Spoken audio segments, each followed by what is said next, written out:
बिस्मिल्लाहिर्रहमानिर्रहीम। अस्सलाम वालेकुम। आप देख रहे हैं ब्लॉग टीवी और मैं हूं वसीम अब्बास। दोस्तों, एक शख्स इमाम अलैहिस्सलाम की खिदमत में बैठा था। आपसे कहने लगा कि या अली, इंसानों को छींक क्यों आती है और छींक आने पर खुदा की हम्द करना क्यों ज़रूरी है? तो इमाम अलैहिस्सलाम ने फरमाया कि खुदा ने इंसान के लिए बहुत सी नेमतों को पैदा किया है। उन्हीं नेमतों में छींक का आना इंसान के लिए एक नेमत है। जब इंसान को छींक आती है तो इंसान के दिमाग की रगें खुल जाती हैं, और जब इंसान अपने जिस्म को तंदुरुस्ती के साथ दुनिया की आसाइशों में खो जाता है और खुदा को भूल जाता है, तो खुदा हवा को हुक्म देता है कि इसके जिस्म में दौड़ जा और इसकी नाक से तेज़ी से बाहर निकल।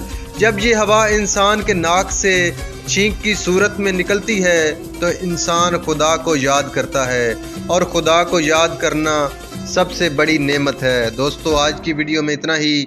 उम्मीद है आपको वीडियो पसंद आएगी। हमारे चैनल को सब्सक्राइब और लाइक ज़रूर करें। अल्लाह हाफ़िज़।